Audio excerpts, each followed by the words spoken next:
भारतीय हिंदी ज्ञान में आप सभी लोगों का स्वागत है। आज के इस वीडियो में हम लोग तुलसीदास जी के जीवन परिचय को पढ़ेंगे। अगर आप लोग चैनल पर नए हैं तो सबसे पहले चैनल को सब्सक्राइब करें और बेल आइकन को प्रेस करें ताकि मेरे आने वाली सभी वीडियो का नोटिफिकेशन आप तक पहुंच सके। तो चलिए पढ़ना शुरू करते हैं।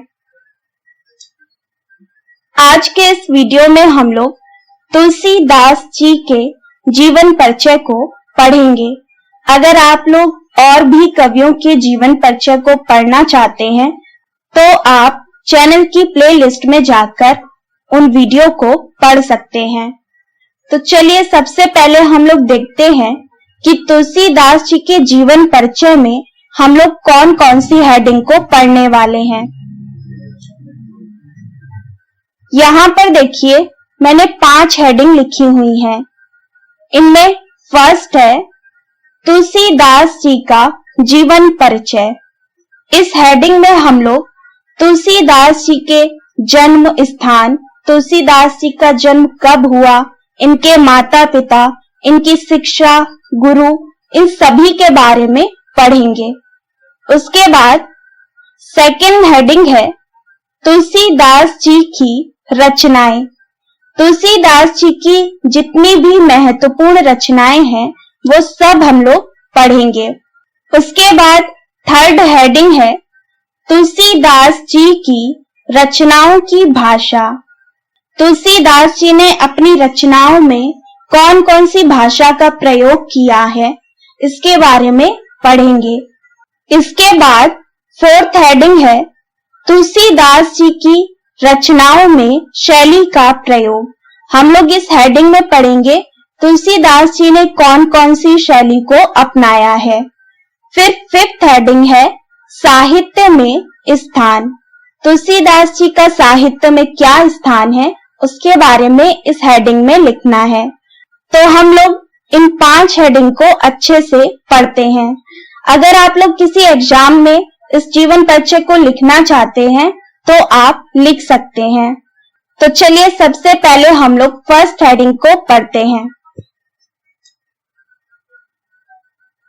जीवन परिचय। तुलसीदास जी का जन्म सन 1532 ईस्वी में उत्तर प्रदेश के जिला बांदा में राजापुर गांव में हुआ था। अब यहाँ पर देखिए सबसे इम्पोर्टेंट लाइन है तुलसीदास जी का जन्म स्थान विवादित है। कुछ लोग इनके जन्म को सोरों जिला एटा मानते हैं तो कुछ विद्वान इनका जन्म स्थान उत्तर प्रदेश जिला बांदा राजापुर को मानते हैं। ये चीज आप लोगों को ध्यान रखनी है। कुछ लोग इनके जन्म को सोरों मानते हैं जो कि जिला एटा में पड़ता है, और तो कुछ विद्वान इनके जन्म को राजापुर मानते हैं।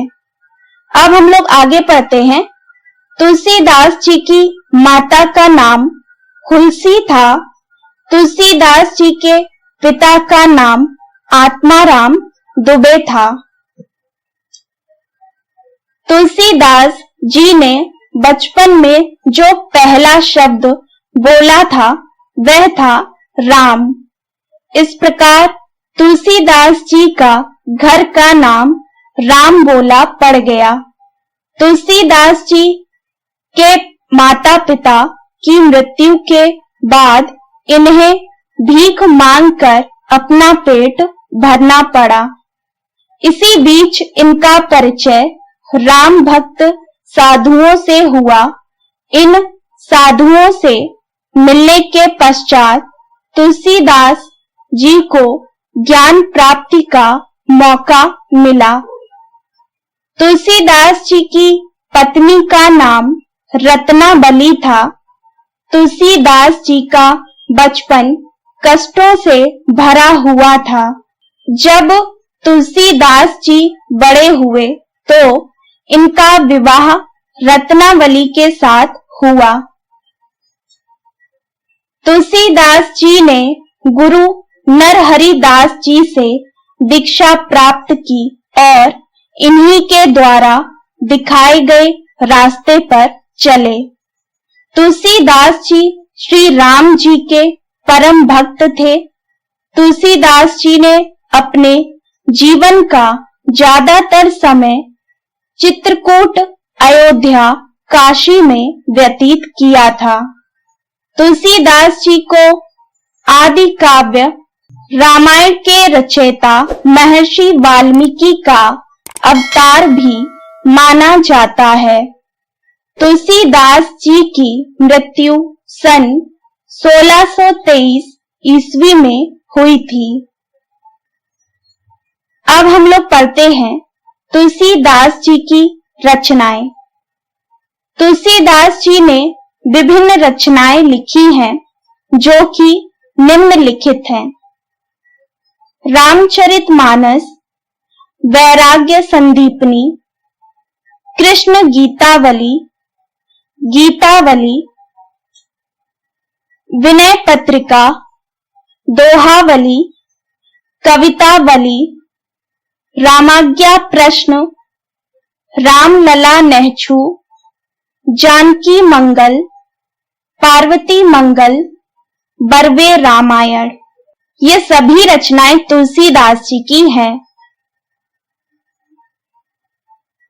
तुलसीदास जी की रचना रामचरितमानस सन 1574 ईस्वी में, अगर हम लोग देखें संवत में, तो संवत में 1631 में चैत्र शुक्ल रामनवमी मंगलवार को हुआ।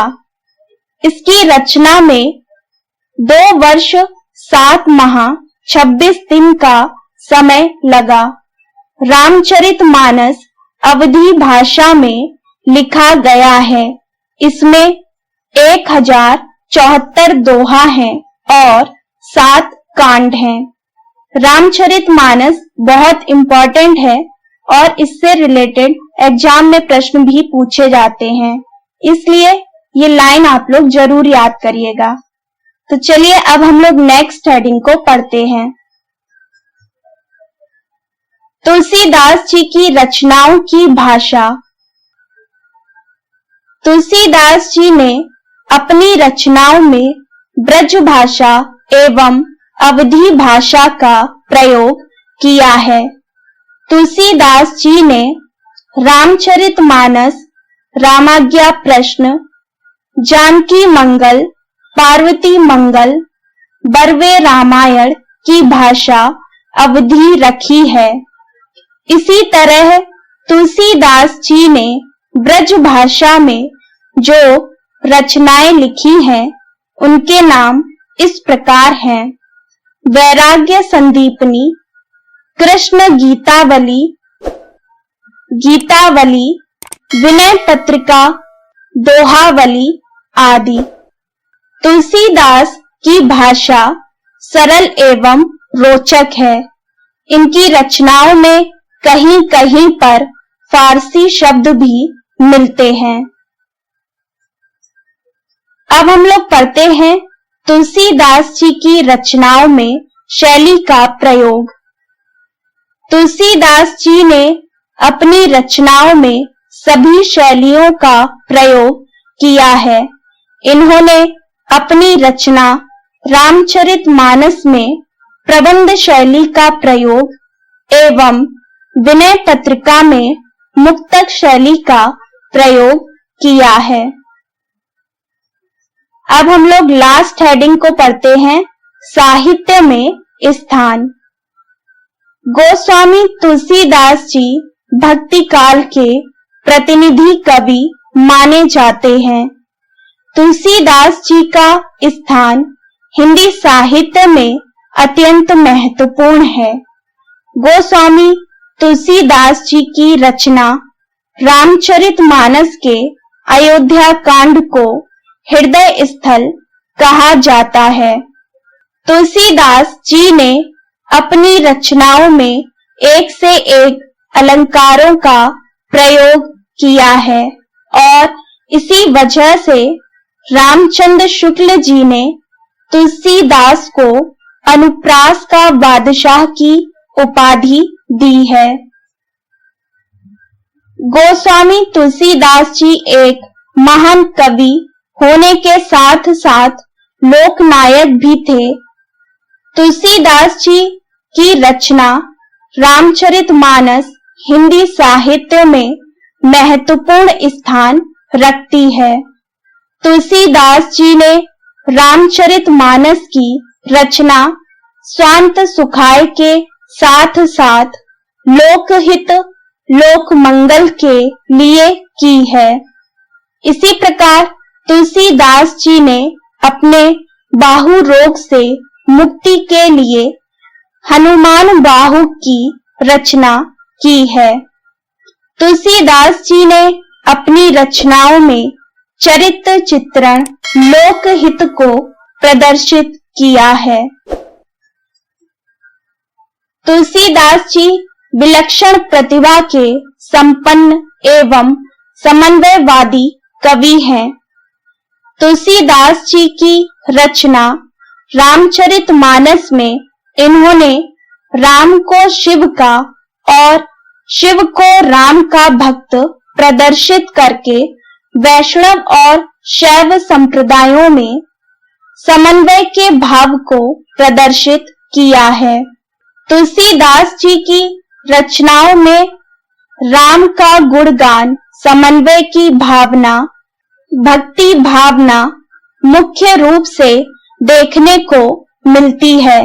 अतः तुलसीदास जी हिंदी साहित्य में महत्वपूर्ण स्थान रखते हैं। तो ये था तुलसीदास जी का जीवन परिचय।